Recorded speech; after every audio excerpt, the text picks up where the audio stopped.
Ukrainian girl's life under Stalin and as a Nazi forced slave laborer. Рідна ти моя, ти ночей не доспала і водила мене поля край села, і в дорогу далеко. The Aryans, as the German Nazis saw themselves, were the only true humans. In time, they saw themselves as the only ones to inhabit the earth. All others should be and would be exterminated as Earth's gene pool was purified. Only Aryans would be left on Mother Earth. To purify things, non-Aryans had to be dealt with. As well, Aryans that were a burden to the state should be terminated. There was a cleansing program initiated for certain people that would be systematically eliminated.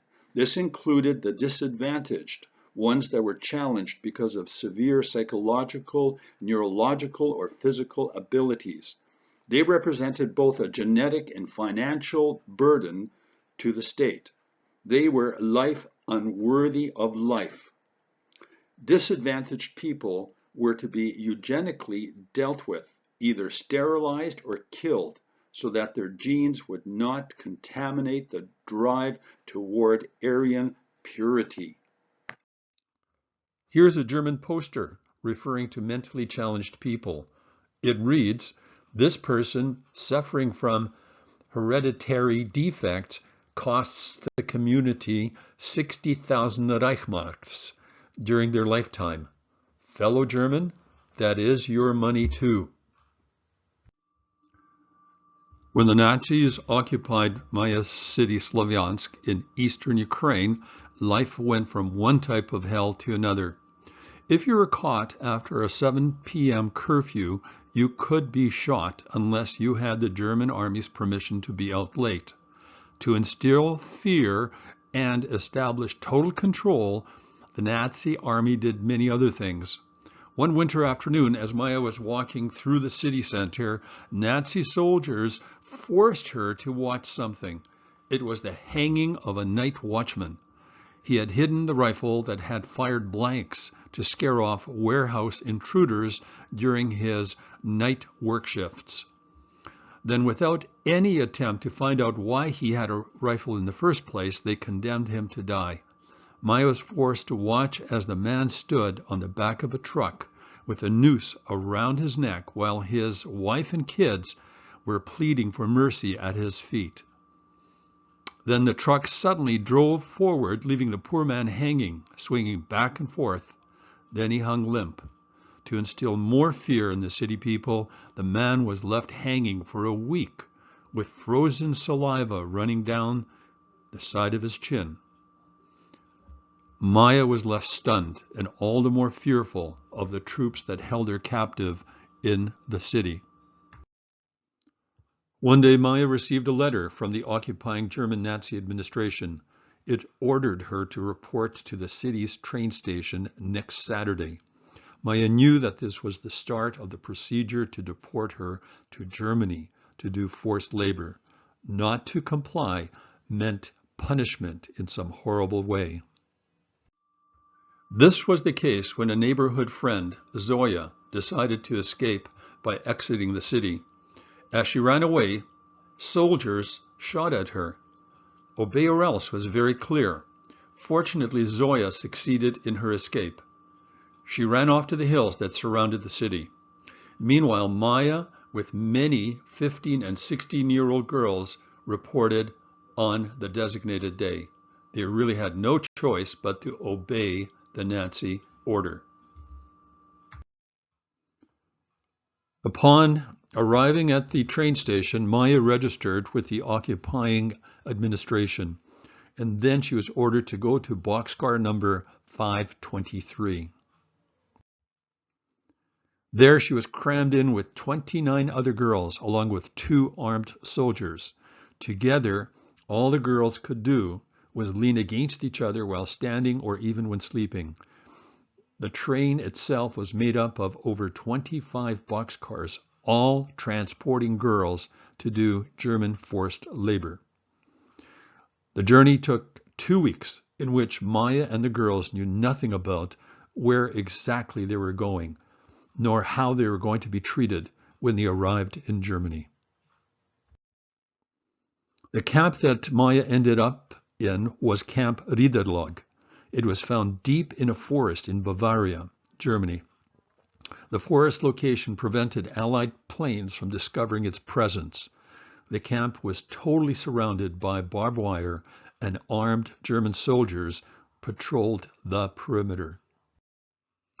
When inside the camp, Maya was taken to one of the many barracks.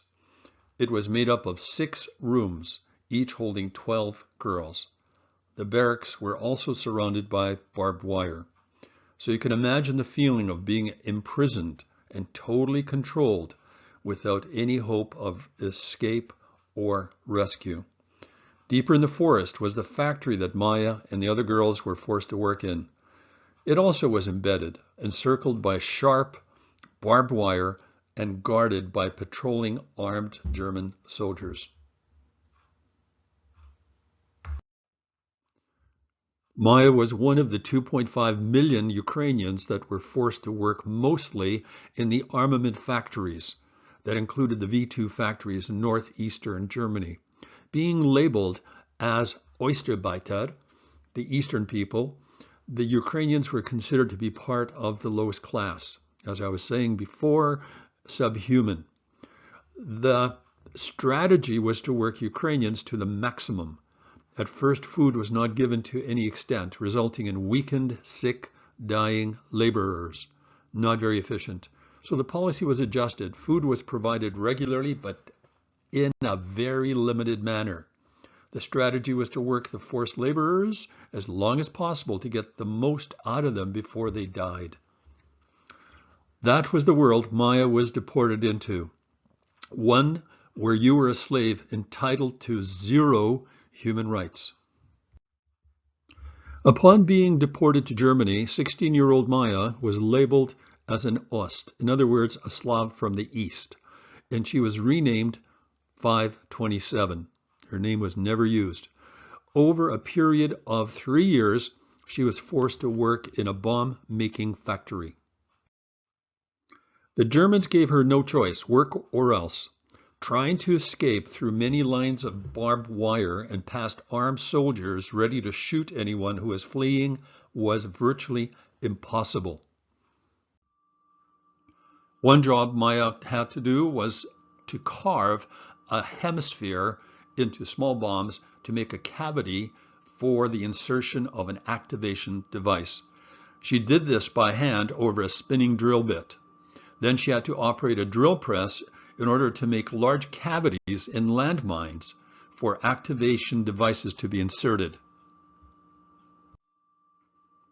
After that, her next forced job was to lubricate funnels that were used to allow liquid explosives to be poured into bomb casings.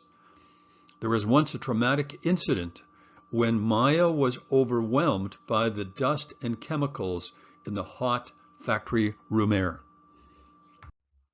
She passed out and had a couple of supervisors carry her outside. They placed her on the grass where she lay unconscious, and a short while later she came to. There was no concern or care about her health problems related to her forced labor. She was instructed to return to work early the next morning. Lastly, Maya had to push and pull with 8 other girls crates loaded with 15 5-kilogram bombs. This was done to move bombs to the transportation department. The girls worked continually until their shift was over.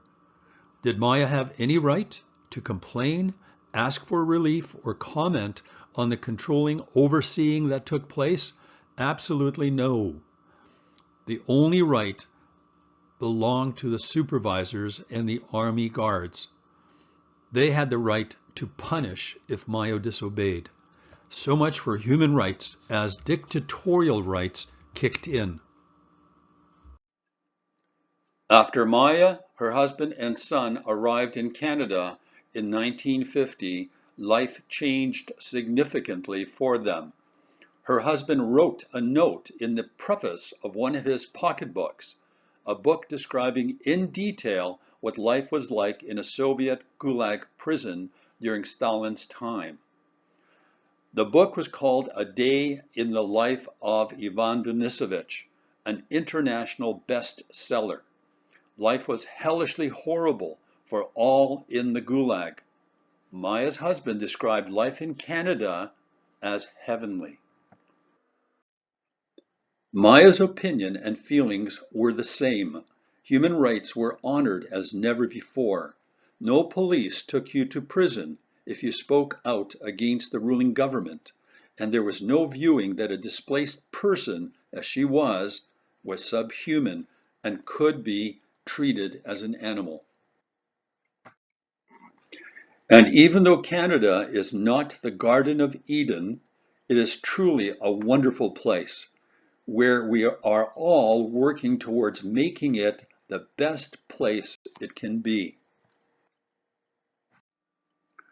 More information with a fuller account of Maya's life can be found in the book Maya's Memories, written by her son, Gene Kirichenko, after he recorded many anecdotes about Maya's life in Ukraine, Germany, and there's a brief account of life in Canada.